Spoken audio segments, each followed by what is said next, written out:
अस्सलाम वालेकुम, my name is Abra Ahmad and you are watching hub of knowledge. आज का हमारा बहुत मज़े का टॉपिक है। बहुत से बच्चे इस बारे में मुझसे पूछ रहे थे कि कनाडा के स्टूडेंट वीज़ा के ऊपर थोड़ी सी एक वीडियो बना दें, तो मैंने सोचा क्यों नहीं आज हम इस पर बात करते हैं। अच्छा, सबसे पहले मैं आपको बताती हूँ कि कनाडा को हमें क्यों चूज़ करना चाहिए as a top destination for education. सबसे पहला फ़ायदा जो उसका है, जो कॉस्ट है ना यहाँ पे पढ़ने की, वो बहुत रीज़नेबल है as compare to other English speaking countries, जैसे कि यूके हो गया, यूएस हो गया, अमेरिका, ऑस्ट्रेलिया हो गया। यहाँ पे अगर हम जाते हैं अपने ओन PSF पे पढ़ने के लिए तो बहुत ज़्यादा हमें एक्सपेंसेस खर्च करने पड़ते हैं। लेकिन जबकि अगर हम कनाडा को चूज़ करें, कनाडा में बहुत से ऐसे इंस्टीट्यूशन हैं जो कि बहुत चीप भी हैं और थोड़े मॉडरेट आ जाते हैं। एग्जांपल अगर हम देखें तो फॉर एग्जांपल पर टर्म वो चार्ज करते हैं 2200 कैनेडियन डॉलर्स। अच्छा, इसको ना मज़ीद वो इंस्टॉलमेंट्स में भी कर देते हैं। तो ये बहुत से फ़ायदे हैं, बच्चों को अक्सर पता ही नहीं होता कि किस तरह हम सेल्फ पे इसको एज अ डेस्टिनेशन चूज़ कर सकते हैं, हमारे पास ये फ़ायदा है या नहीं। अच्छा, पहली बात ये होगी।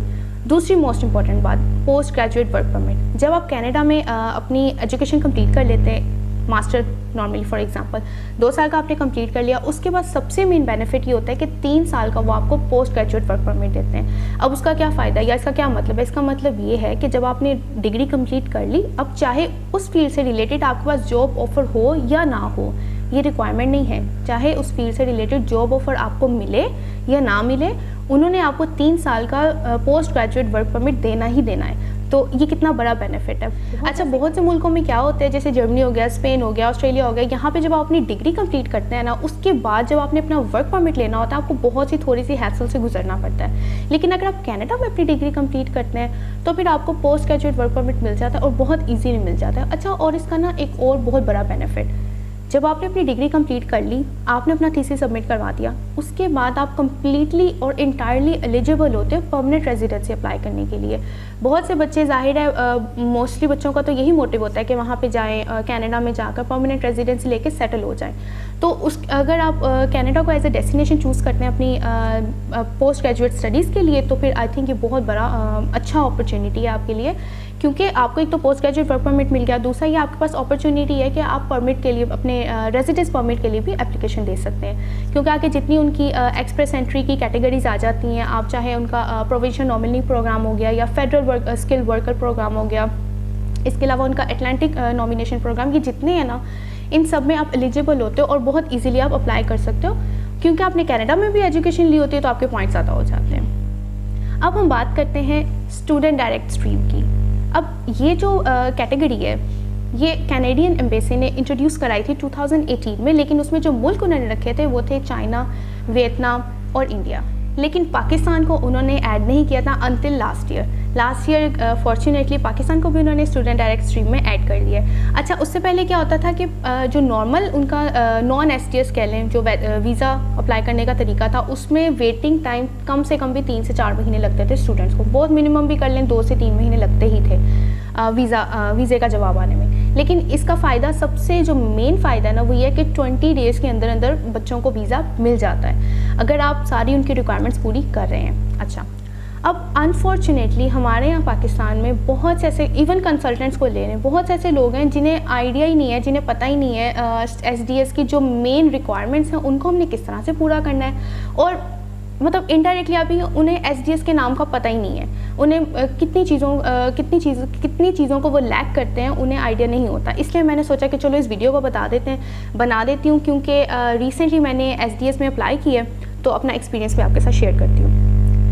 सबसे पहला काम तो आपने ये करना है कि आपने कंसल्टेंट्स के पास बिल्कुल नहीं जाना, बिल्कुल भी नहीं जाना। क्यों? क्योंकि अभी जो मोस्टली हो सकता है कोई अच्छे कंसल्टेंट्स हो जिन्हें आइडिया हो कि SDS में किस तरह से अप्लाई करना है, लेकिन मेन जो हम देखें ना, जो मैंने भी ऑब्जर्व किए कंसल्टेंट्स, वो क्या कर रहे हैं, SDS को भी वो एज अ नॉन STS लेके चल रहे हैं। यानी कि SDS में जो उन्होंने रिक्वायरमेंट्स रखी है ना कि आप ये चीज़ें दें, बस इससे ज़्यादा नहीं आपने देनी, लेकिन वो तो देते ही हैं, प्लस वो उन चीज़ों को, उन डॉक्यूमेंट्स को भी ऐड कर देते हैं जो हम नॉन STS के अंदर लगवाते थे, जैसे कि प्रॉपर्टी के डॉक्यूमेंट्स या आपने अपनी कोई बैंक स्टेटमेंट्स शो करनी है, ये सब नहीं आपने इसमें लगाना।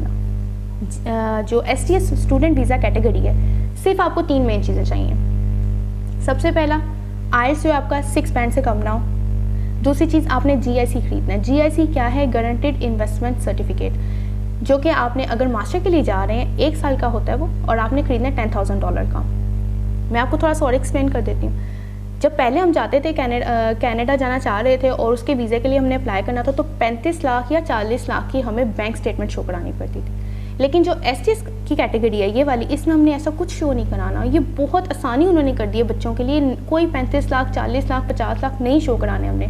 सिर्फ हमने $10,000 जो कि 10 लाख मतलब 10,000 कैनेडियन डॉलर्स की बात कर रही हूँ, जो कि नियरली 10 या 12 लाख रुपए बनते हैं पाकिस्तानी। इतने पैसे लगाकर आपने एक सर्टिफिकेट खरीदना है।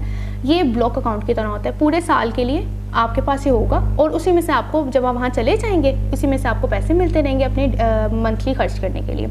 एक तो ये बात होगी। तीसरी मेन इंपॉर्टेंट बात, आपने जब जाना है स्टडी करने के लिए, आपने जहाँ जाना है, आपकी 1 साल की फ़ी ऑलरेडी पे की हो आपने। कितनी उन्होंने आसानी कर दी, बस ये 3 चीज़ें पूरी करें और आप अप्लाई कर दें वीज़ा। लेकिन हम लोग क्या करते हैं, इतना आसान तरीका है इसमें अप्लाई करने का, स्टिल हम लोग इतने कंफ्यूज हो जाते हैं, हमें समझ नहीं आ रहा होता कि अच्छा क्या हमें प्रॉपर्टी के डॉक्यूमेंट्स पे लगाने चाहिए। हमने सिर्फ इन 3 चीज़ों की रिक्वायरमेंट्स पूरी करनी है, जिनमें आ गया IELTS आपका 6 से कम ना हो, 6 बैंड से कम नहीं होना चाहिए, नॉट हर इंडिविजुअल मॉड्यूल्स के अंदर भी, ठीक है, 6 बैंड से कम ना हो, GIC आपने परचेज़ किया हो, और तीसरी क्या चीज़ है कि आपने पहले साल की अपनी जो फ़ीस है उसे ऑलरेडी पे किया हो।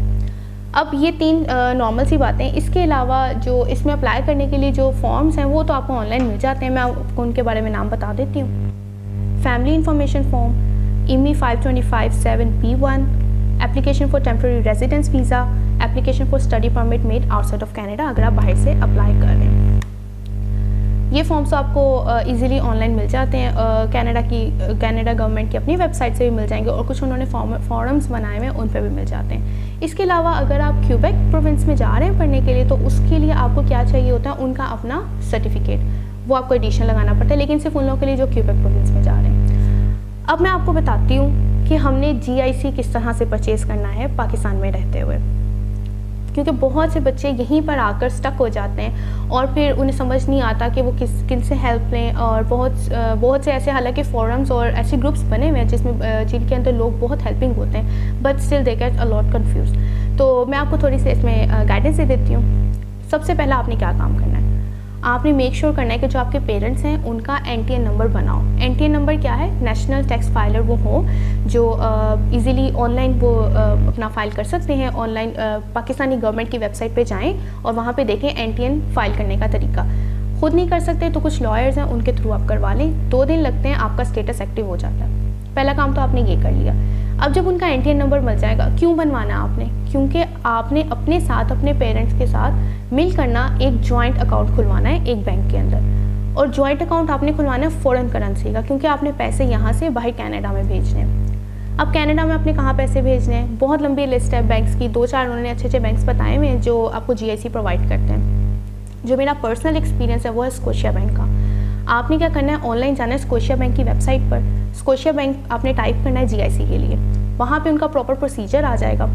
5 मिनट लगते हैं, आपका अकाउंट ओपन हो जाता है ऑनलाइन। वो आपको पिन भेज देते हैं बस, और आपको ऑनलाइन डिटेल्स भेज देते हैं जिसके अंदर आपने 10,000 कैनेडियन डॉलर्स भेजने हैं। एक काम आपने एक कर लिया। दूसरा काम आपने कर लिया कि अपने पेरेंट्स का NTN नंबर बनवा लिया। अब आपने जाना है किसी अच्छे बैंक में। अच्छे बैंक से मुराद फॉर एग्जांपल मिज़ान बैंक है। मेरा वैसे पर्सनल एक्सपीरियंस मिज़ान बैंक के साथ ही काफ़ी अच्छा रहा है। अलाइड में ना जाएं, क्योंकि बहुत से ऐसे बच्चे अलाइड बैंक में उनका इतना अच्छा एक्सपीरियंस नहीं रहा, क्योंकि उनके सॉफ्टवेयर्स इतने अपडेटेड नहीं हैं, तो उसमें बहुत देर लग जाती है अपडेट होने में।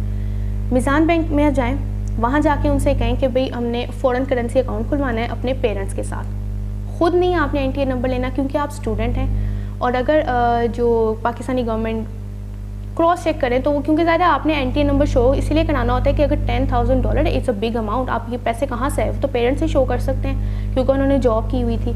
अच्छा, ये क्वेश्चंस अक्सर मुझसे बच्चे पूछते हैं कि पेरेंट्स के साथ ही क्यों, क्या हम अपने किसी अंकल ताए इनके साथ नहीं कर सकते? नहीं कर सकते, क्योंकि स्कोशिया बैंक वाले सिर्फ आपके पेरेंट्स के साथ जो जॉइंट अकाउंट से पैसे आएंगे ना, सिर्फ उसी से वो एक्सेप्ट करेंगे और वो किसी और जगह से एक्सेप्ट नहीं करेंगे। ये बात होगी। आपने वो अपना अकाउंट खुलवा लिया।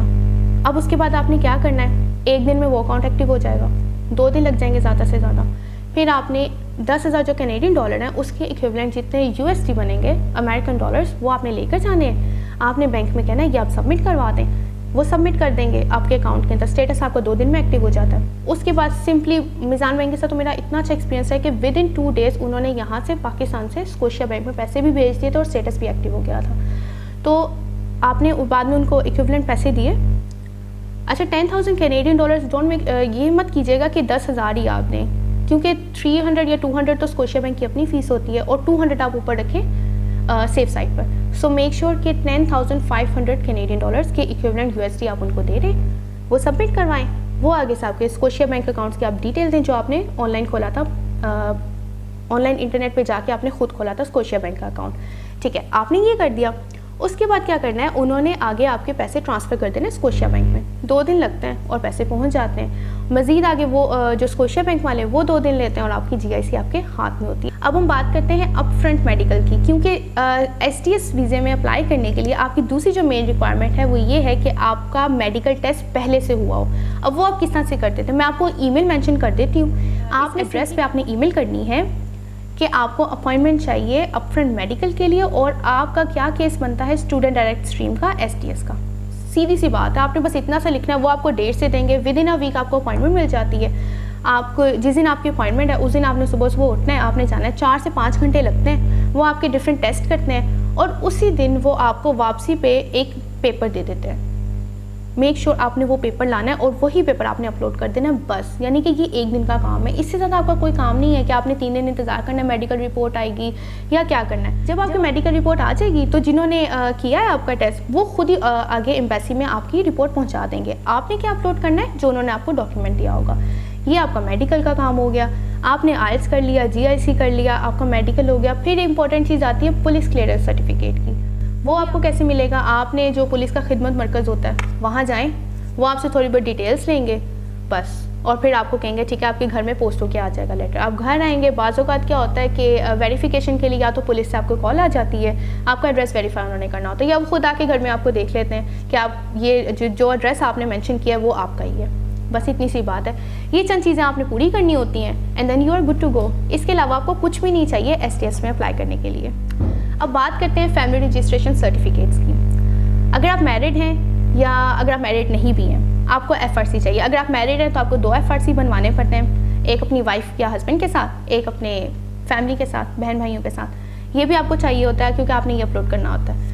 अब आपने क्या करना है, ये वीडियो देखने के बाद अगर आप you intend to apply for STS, आपने ईजिली कनाडा गवर्नमेंट की वेबसाइट पे जाना है। आपने ओपन करना है, वो आपसे एक छोटा सा क्वेश्चनर पूछेंगे, वहाँ पे आपने बताना है येस, पूछेंगे IELTS किया हुआ, आपने कहना है हाँ 6 से कम नहीं है, येस नहीं है। GIC परचेज है, पुलिस क्लियरेंस सर्टिफिकेट है, आपके पास मेडिकल अपफ्रंट आपने करा लिए, तो आपको ऑटोमेटिकली डायरेक्ट कर देंगे STS कैटेगरी में। अगर आप सोचते हैं कि आप एलिजिबल नहीं है STS के लिए, आप अफोर्ड नहीं कर सकते, तो फिर you can also go for non STS।